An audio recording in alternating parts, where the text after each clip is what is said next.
back, everybody. This evening, I came home in this Jeep. It's a 1999 Jeep Grand Cherokee, and I believe I heard some scraping, and it sounded like a brake issue. And it sounded like it was coming from the rear. And I'm going to get this lifted up and get this off and see if we can figure out what's going on.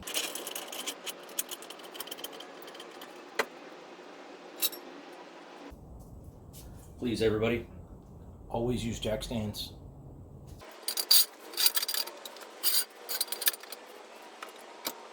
So we've got it off the ground. I'm going to get you set up closer. Let's get that tire off.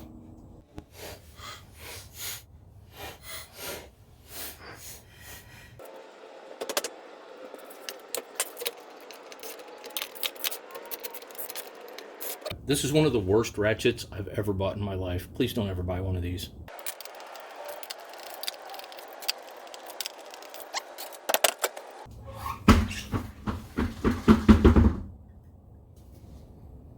I'm going to get you up close here. I'm going to show you exactly what's going on because it looks like this thing is just eating this away almost. So I got you a little bit closer here.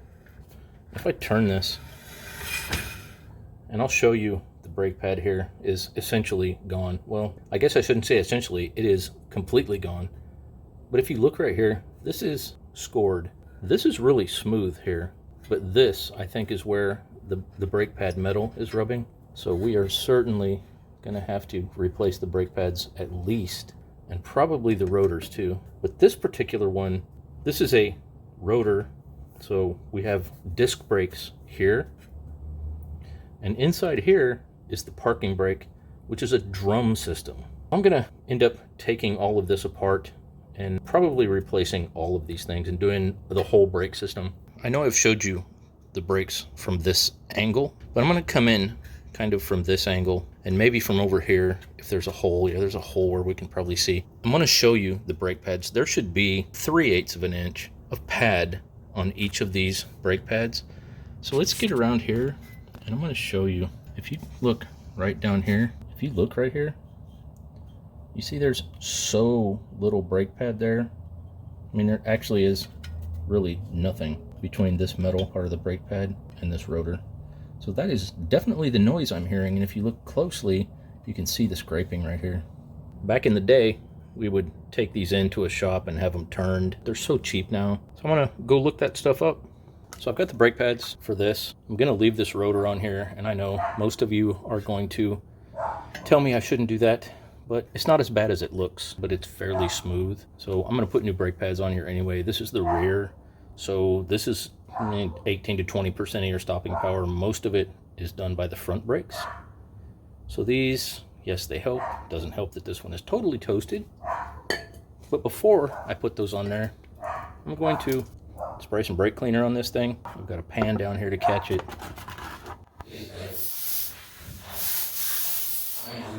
I'm going to spray the other side just like this. I've got the other tire off. Now that I've sprayed these off, I've also sprayed some penetrating fluid around these areas so that this rotor will be easier to take off. I'm trying to decide whether I just want to change the brake pads, do it quick. The parking brake seems to work just fine, but I kind of want to show you how this one works, because I think if you listened previously, these brake pads are for stopping, but when you put the parking brake on, when you pull the handle up, there are a set of drum pads inside here. So this is a dual kind of rotor drum setup, and the parking brake is inside this piece. In any case, to get this off, there are some little cups that I have to take off of here, caps.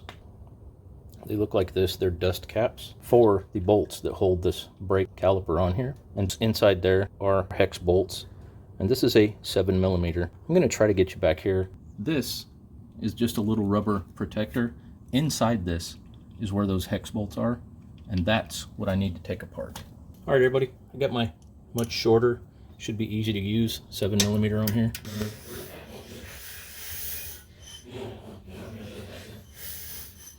Well, I can't get them all the way out like that. I'm going to have to get a pair of pliers, I think, and push them out. So I've got a screwdriver. I'm going to just kind of poke this through as much as I can. Pull it out. So there is one. These are the bolts that hold the caliper to this bracket. And you can see this one is pretty dry. These should be fairly well lubricated, so we'll take care of that when we put it back together. There's the second one. We got the bolts out, and this caliper would just slide off, I believe. But in this case, there's a spring that holds this, and I believe this is an anti-rattle type spring. So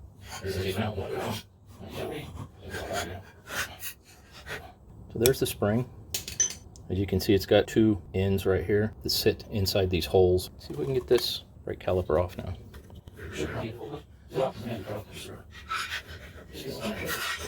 I'm going to leave this here for a second. I don't want to let this hang on the brake lines that come back to this caliper. I don't want to let this hang on that. That's a bad idea to do that. I'm going to get a bungee cord real quick. I'll be back. I have my bungee cord.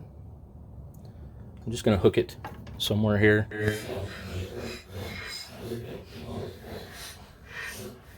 You can see that this is pretty worn.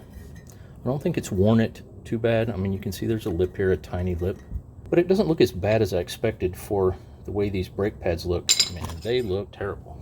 Here is the part that was rubbing. I mean, there is absolutely nothing left on this. Complete toast. And there's where it was rubbing right here. And this side is just as bad. So I'm going to grab the new ones and I'm going to compare it to this one for you. I'll be right back. Be prepared to say, whoa. Here's the brake pad material side of this old pad. And for comparison, here's the new one.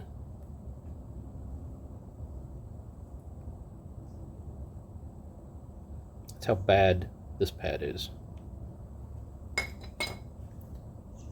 I'm gonna take a minute and decide whether or not I want to pull this all apart to show you the parking brake, because it is working and there's really no reason to take it apart except to show you. Let me think about that for a minute. Once again, let's look at these. Whoa. That is really bad. And this is my own damn car. I'm gonna go ahead and take this whole thing apart just to show you. I'm not gonna take the brake mechanism inside here apart, but I'm gonna pull this off just so you can see how it works. There are two large, I believe they're either 18 or 3/4 inch bolts back here that we need to take off.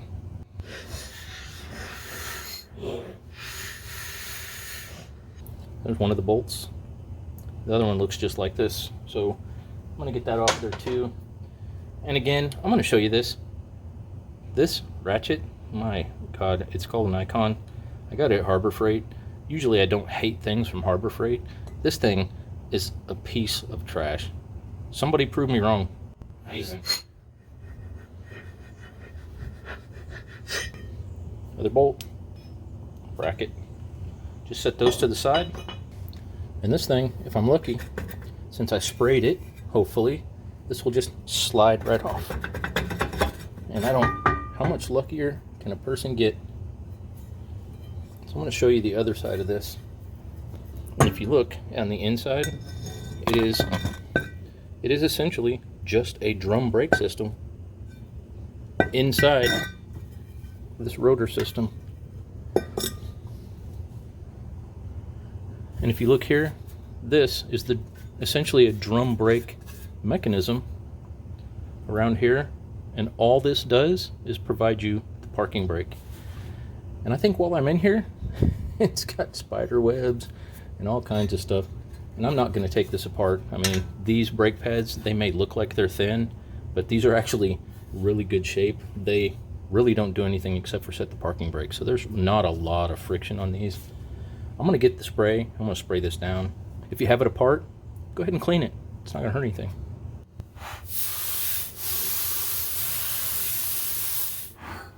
I'm not going to brush it or anything. I'm just going to let it sit here and dry a little bit. And this rust all around here, you don't really have to.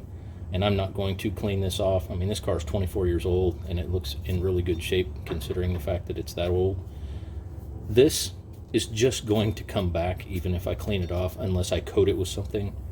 And I don't have any intention of doing that. So there it's going to sit. It's not causing any, it's just surface rust. I believe that's probably dried up enough. Let's get this thing back on.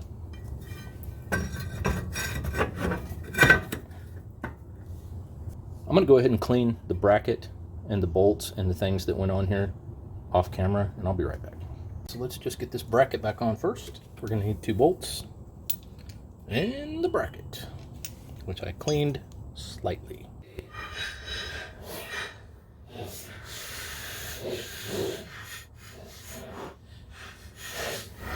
Let's see, the proper torque for these is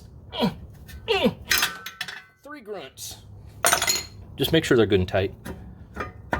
This looks loose, but it will tighten up when you put the wheel back on, and it will be centered on these. So the wheel is actually what holds this whole thing together here. So I cleaned these up. These are the bolts that hold the caliper on. But one thing I need to do first is get that caliper compressed. Let me show you. If you look at this caliper, let me lift it up here. This is the piston in the caliper, and this is the part that when you press on the brake pedal, the fluid comes through here and pushes this piston, and it compresses these 2 parts right here together, which puts pressure on those brake pads and hence puts pressure on this rotor. So we need to get this caliper back, because obviously these pads were totally worn out, and I'm talking about the caliper, the piston. We need to get this piston pushed back because it is way too far out here to even get the brake pads back on. So let's get a C-clamp and we'll take care of that. I've got this very large C-clamp. It says it's a 6-inch. I'm going to do this right here where you can see it. We need to push this piston back into the caliper itself. We're going to use this C-clamp for that. But I can't really put this right on there because the holes, this hole is kind of the same size as that part of the clamp. A little trick is to go ahead and put your old brake pad back in. But I might not be able to. There we go. All right, now I can push on that brake pad. I'll get it set up and then I will show you the compression happening. All right, I'm going to turn this sideways so you can kind of see this compression. I'll try to hold it up here. As I turn this, you'll see this start to go in.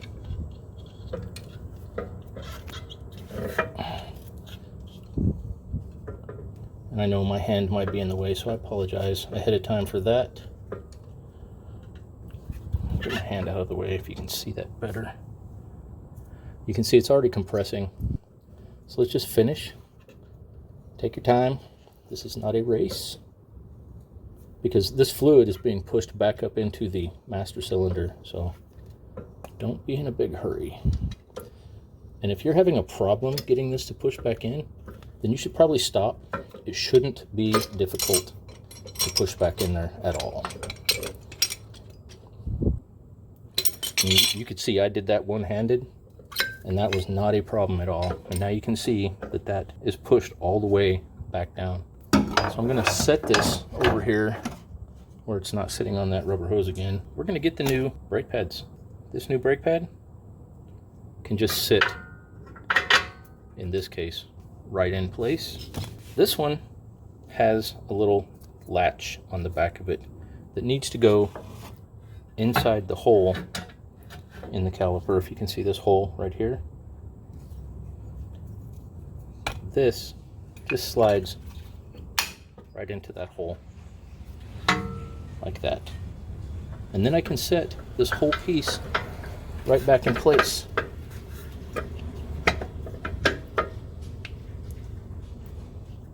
So we've got the new brake pads on. We've cleaned up the caliper a little bit. The last piece here, well, actually second to the last piece, are these.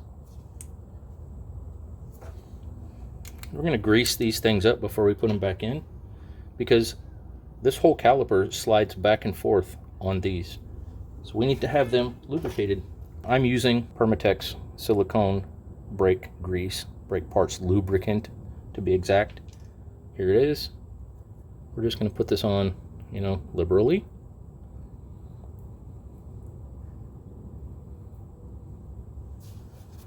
And we're going to slide this in place.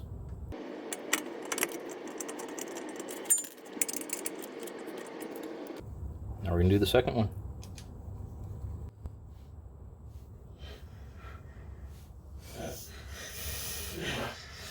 We've got everything put back in place except for this pain in the ass.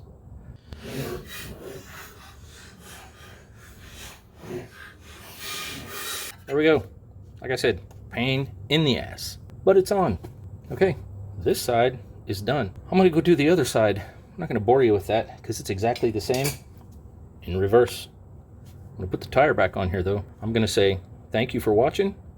I appreciate you staying, and check in for more videos. And oh, by the way, somewhere on this site, if you feel like it, there's a PayPal donation link. And if you feel like donating, if any of this helped you out, I would really appreciate that.